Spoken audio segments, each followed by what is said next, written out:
Film की शुरुआत एक बेहद सुरक्षित हाईटेक फाइनेंशियल सेंटर से होती है। यहाँ दुनिया भर के अमीर लोगों और कंपनियों का संवेदनशील डेटा रखा गया है। सुरक्षा इतनी कड़ी है कि वहाँ परिंदा भी पर नहीं मार सकता। लेकिन एक रात कुछ ऐसा होता है जिसकी किसी ने कल्पना भी नहीं की थी। एक रहस्यमयी गैंग बिना कोई निशान छोड़े सिस्टम में घुस जाती है और करोड़ों डॉलर की डिजिटल संपत्ति चोरी कर लेती है। जब तक सिक्योरिटी टीम को कुछ समझ आता तब तक अपराधी गायब हो चुके होते हैं। पूरे शहर में हड़कंप मच जाता है। पुलिस जांच शुरू करती है लेकिन उन्हें कोई ठोस सबूत नहीं मिलता। हर कैमरा, हर रिकॉर्ड और हर डिजिटल ट्रैक ऐसा लगता है जैसे जानबूझकर मिटा दिया गया हो। यहीं से कहानी में एंट्री होती है वोंग की। वोंग कभी पुलिस विभाग का सबसे तेज और अनुभवी इन्वेस्टिगेटर हुआ करता था। उसके रहते बड़े बड़े अपराधी भी डरते थे, लेकिन अब वह रिटायर होकर शांत जिंदगी जी रहा है। जब पुलिस के सारे प्रयास असफल हो जाते हैं तो विभाग के वरिष्ठ अधिकारी वोंग से मदद मांगते हैं। शुरुआत में वोंग मना कर देता है, लेकिन जब उसे पता चलता है कि इस चोरी के पीछे वही अपराधी हो सकता है जिसे वह वर्षों पहले पकड़ नहीं पाया था, तो वह केस लेने के लिए तैयार हो जाता है। अब वोंग अपनी जांच शुरू करता है। दूसरी तरफ हमें फिल्म का मुख्य विलेन दिखाई देता है,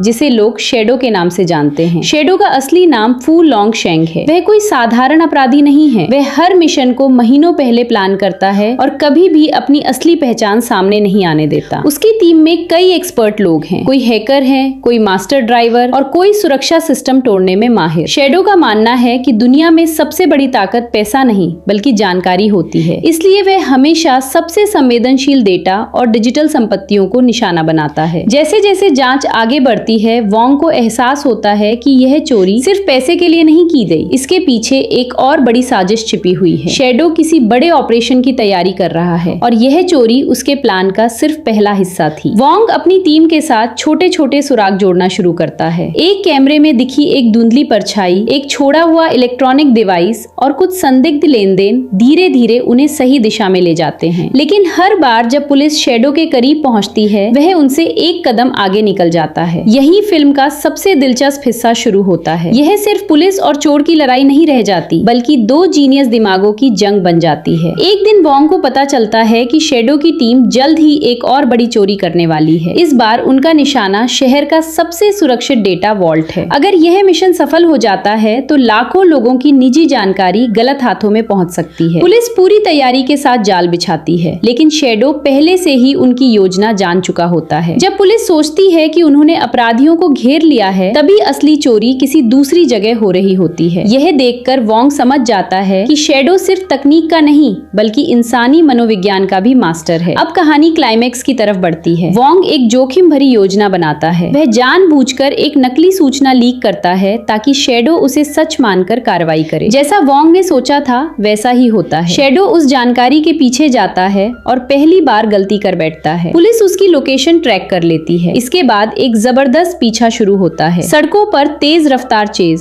गोलियों की आवाज और लगातार बढ़ता तनाव फिल्म को रोमांचक बना देता है। आखिरकार वोंग और शैडो आमने सामने आ जाते हैं। दोनों जानते हैं कि यह मुकाबला सिर्फ ताकत का नहीं बल्कि बुद्धि का भी है। लंबी जद्दोजहद के बाद वोंग शैडो की पूरी योजना उजागर कर देता है। उसकी टीम के सदस्य एक एक करके पकड़े जाते हैं और उसका साम्राज्य टूटने लगता है। फिल्म के अंत में शैडो गिरफ्तार तो हो जाता है, लेकिन उसके चेहरे पर डर नहीं होता। वह मुस्कुराते हुए वोंग से कहता है कि खेल अभी खत्म नहीं हुआ है। यही फिल्म दर्शकों के लिए एक रहस्य छोड़ देती है। क्या शैडो ने पहले से कोई बैकअप प्लान तैयार कर रखा था? क्या वह फिर से वापस आएगा? इन सवालों का जवाब फिल्म नहीं देती, जिससे भविष्य में सीक्वल की संभावना बन जाती है।